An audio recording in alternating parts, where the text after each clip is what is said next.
What it do, what it do, what it do. This is Empty.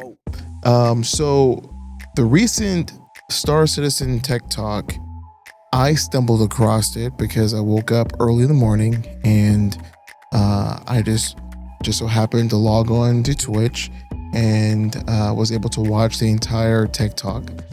And I have to say, I was perturbed and I got timed out 2 times in the chat. And the first time I got timed out because I said, Jared, please tell Chris to stop making promises he can't keep. And I got timed out. And then when I came back, I was like, oh, oof. Yeah, man. I came back from timeout and he timed me out for another 30 minutes, whoever it was. And it was hilarious, but it never stopped me or in the chat from actually criticizing or just being surprised by a lot of the copium that these guys were saying.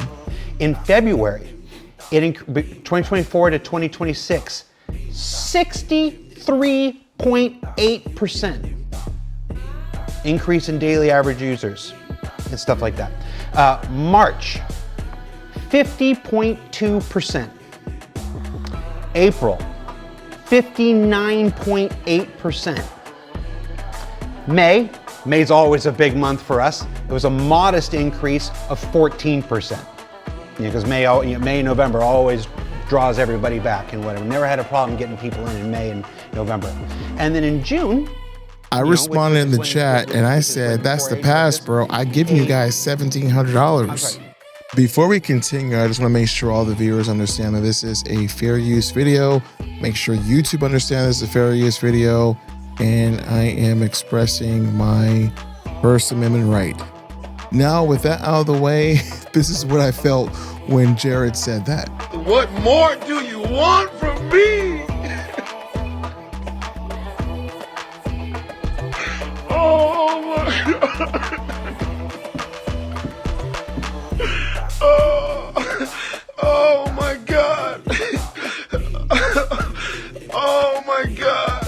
Okay, to give context for people who don't really understand what's going on with Star Citizen and just even with the player response to the game itself, Star Citizen has been in alpha for just about 14 years.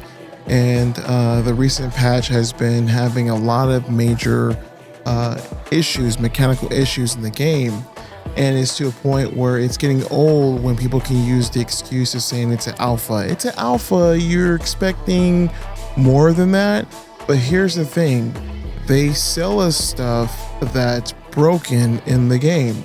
And yes, that keeps the lights on, the internet on, the computers on, and feeds the whole entire staff at CIG. However, they are constantly making promises that they can't keep. And then a lot of the times they're extremely disrespectful because they turn around and make it seem like it's us that's causing the problems of the game. What changed in 4.8 that affected server performance so much? I'm just on like raw server performance. Sure. Whatever. What's the thing that comes to your head? I'm gonna get both of you on this. Sure. Here, so don't think you get out of this. It's try to make for me it's behaviors. So there's one thing about running a game server is that it's kind of an organic behavioral system, right? And so you can have a game server with a version of the code, a version of the data running a certain way, and then players start doing something different, and that completely changes the performance profile. And so I feel like in 4.8, most likely my hunch for these 6 to 8 like performance issues that we're looking at, it's related to some imprint changes. So the way people use ships, leaving brick ships behind, are there more claims than before? Are there other egregious issues that showed up that are creating more claims that would affect the amount of entities on the server? Is there a malfunction on, for example, the density manager cleanup that is leaving items in place? Or is there just people are going to a location that's configured to be very loose on its density, and it's somehow the location that people have decided to go to in this patch?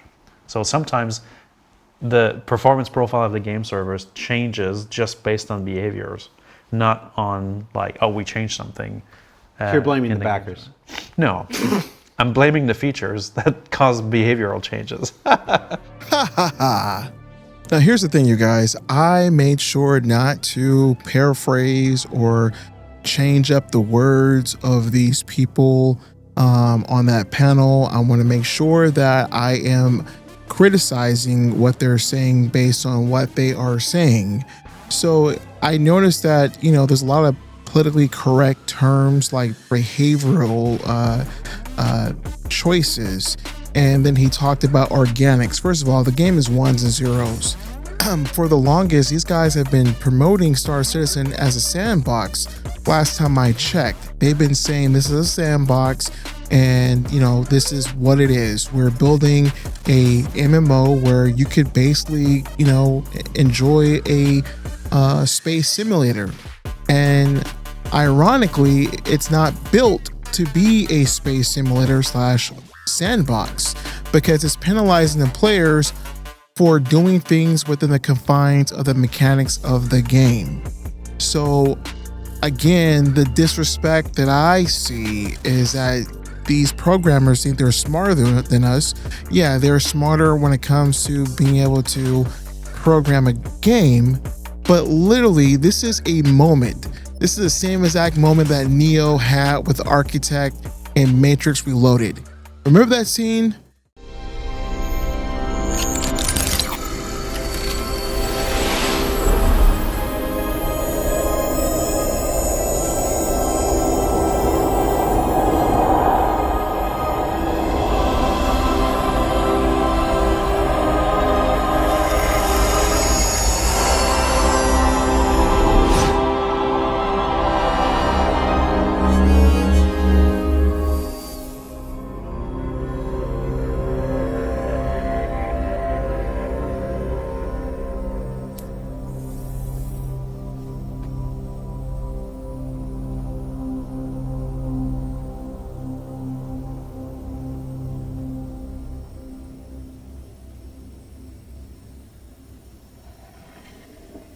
Hello, Neo.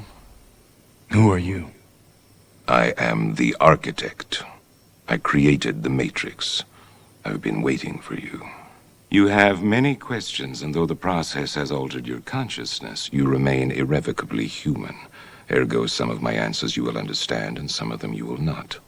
Concordantly, while your first question may be the most pertinent, you may or may not realize it is also the most irrelevant. Why am I here? Your life is the sum of a remainder of an unbalanced equation inherent to the programming of the Matrix. You are the eventuality of an anomaly which, despite my sincerest efforts, I have been unable to eliminate from what is otherwise a harmony of mathematical precision. While it remains a burden assiduously avoided, it is not unexpected and thus not beyond a measure of control, which has led you inexorably here. You haven't answered my question. Quite right. Interesting. That was quicker than the others. Others? How many? Others? What? Answer one. The Matrix is older than you know. I prefer counting from the emergence of one integral anomaly to the emergence of the next, in which case this is the 6th version. 5 ones before me. There are only 2 possible explanations. There were 5 ones before me. Either no one told me, or no one knows. Precisely. As you are undoubtedly gathering, the anomaly is systemic, creating fluctuations in even the most simplistic equations. Control me! I'm gonna smash you to bits! You can't make me do anything like that! Choice. The problem is choice. The first Matrix I designed was quite naturally perfect. It was a work of art, flawless, sublime, a triumph equaled only by its monumental failure. So the system was built for kind of perfection. It expects everything to work the way that it wants to. And because the system was built without the expectation of some level of failure, it ends up, when it gets some level of failure, it fails completely. So you actually get, so in a weird way, if you build something with the expectation of no failure, you end up with a lot of failure. Right. And if you build something with the expectation of a little bit of failure, you end up with less failure. The inevitability of its doom is apparent to me now as a consequence of the imperfection inherent in every human being. Thus I redesigned it, based on your history, to more accurately reflect the varying grotesqueries of your nature. With that said, what I would like you guys to do is rewind back to the very beginning of Neo entering the architect's domain and watch that entire scene. And whenever the architect says the Matrix, what I want you to do is mentally replace it with the name of Star Citizen. And also, what I would like you to do is mentally project yourself onto Neo, because basically every player is a Neo of Star Citizen. And also, what I would like you to do is mentally look at the televisions behind yourself as Neo as a symbol of the entire player community. And when you do that, that whole sequence / scene will hit differently. That's all, folks. And we're coming to the very end of my video, but this is by far the most controversial part of that Tech Talk. They admitted that they do not validate new content before adding it into the engine of Star Citizen. So in other words, they create new content for us to play, but they don't make sure that it's actually playable and compatible to the overall engine of Star Citizen. Now, here's the thing. There are a lot of bodies, a lot of different departments, a lot of studios from across the globe that are working on Star Citizen, but nevertheless, this is by far one of the most amateurish management flaws of CIG. And in my opinion, I think that there are more problems that need to be solved, which is more money out of our pockets than actually validating it or fixing the bugs to make it valid before adding it into Star Citizen. See, the thing is, the management thinks that we are demanding for more new content. Yes and no. We just want to play a freaking sandbox simulator game that is playable, that has a decent amount of frames per second for us to be able to react and respond to stimuluses created by the game or just from other players via PvP, but we're not getting that. And the thing is, a lot of the most basic but crucial mechanics of Star Citizen are being looked over for new ships, new missions, and all the above, new armor, new skins, all the above. And in my opinion, this is very amateurish. Yes, you can lean on the paper, the table talk of, yes, we are alpha, but you've been alpha for sorry for cussing, but you've been a alpha for a decade and a half. And honestly, you have no more excuse anymore. Yeah, we're doing ambitious things. The thing is, the foundation is more important than what the tree becomes afterwards. Imagine a seed is put in the ground and is not nurtured, is not constructed correctly as it becomes a tree. It's the leaves, the branches, the fruit is not going to be what it should be when it blossoms and builds itself up. So the foundation of CIG is very flawed right now, ladies and gentlemen, and I'm not sensationalizing this at all because this is their words. The amount of content we have put out in the last 18 months is amazing. And the people here are working their asses off to make it as good as possible. I don't doubt the intentions of any human being here. I don't doubt the dedication of anybody here. We're not here today to apologize for anything. I know that we're all working as hard, except Steve. We're all working as hard as possible. But why does this happen? Why is this happening? I can't sit here and do this job and feel good about my job without asking you outright, why is this happening? If everybody is working as hard as I know they are, and everybody is working as dedicated as they are, and everybody is as talented as I know they are, why does something like this still happen? Why has it happened twice in the last 2 weeks? Note how you pointed to me, talented, not you. I know. I think there's a part of that which is that we're still paying, we're transforming the game, we're still transforming the game into an MMO, right?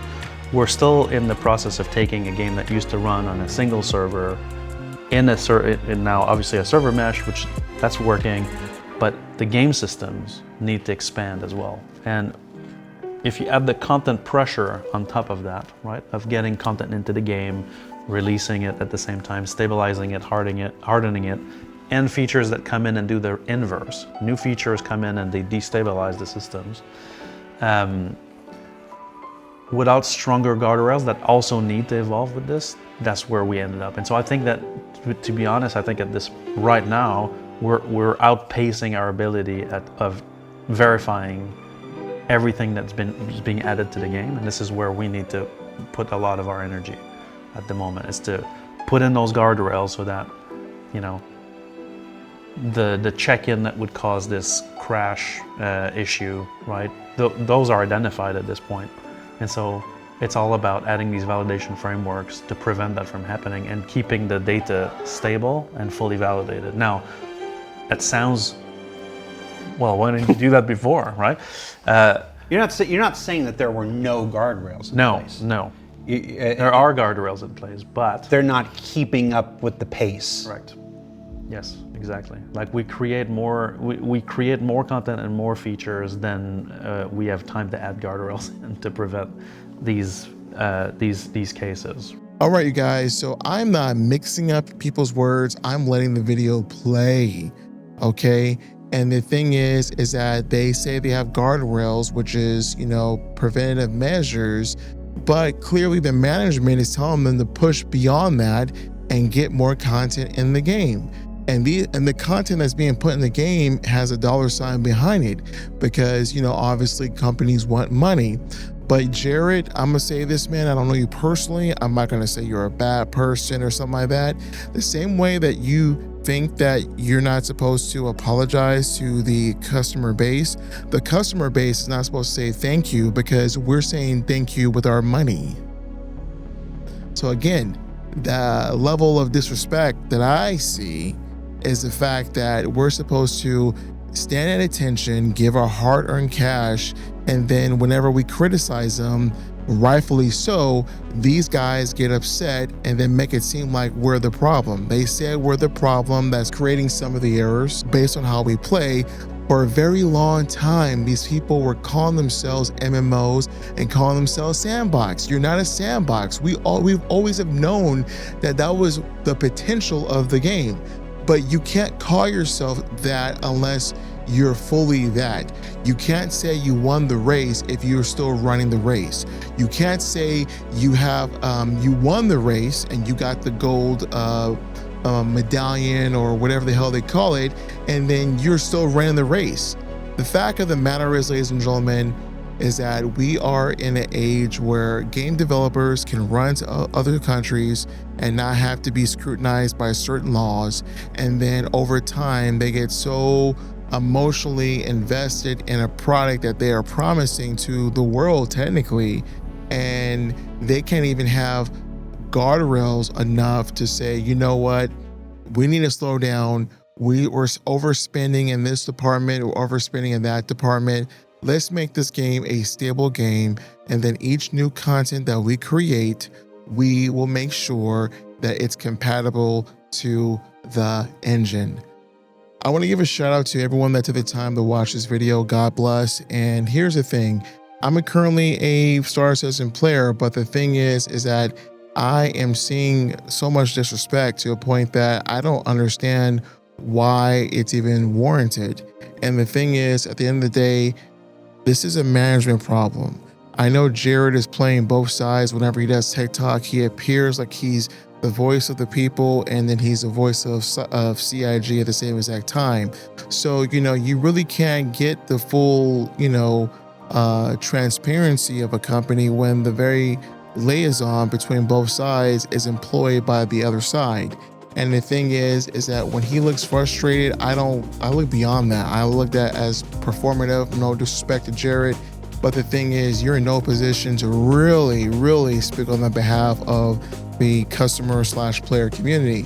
and he watches and / reads the chat. So a lot of his questions, whether if he admits it or not, is coming from us saying it in the freaking chat. Now, I got timed out twice, but I did contribute a lot and I helped with the energy that was coming at their throats. So I hope that this becomes a cultural norm, because clearly validation is not a cultural norm in CIG, and that's extremely amateurish for a $1 billion gross game developer of one freaking game. I mean, I already said everything I need to say before. For those of you who choose not to weaponize it and choose to recognize that we are human beings who are will make mistakes, but I say you're not a human being. Doing work that I'm incredibly proud of. I appreciate you. That's it. When for I our say show. that, when I say we're Jared, back. and those guys are not human beings. I have no idea if we're back next week. The next patch is scheduled for the middle of July. I don't have specific answers for you yet, but I know there are conversations going on about whether that should happen or not. Whether 4.9 goes ahead as planned, but we remove content from it. Whether we keep the content in and we push that release back further to give it more time to address. The only thing I can confidently comment on right now is that the people in this room and the other big decision makers that are having this conversation right now do not want to repeat. But it's the management's fault. The scapegoat is the programmers, but it's the management's fault that this happened. Until they acknowledge their fuck up, it's going to happen again.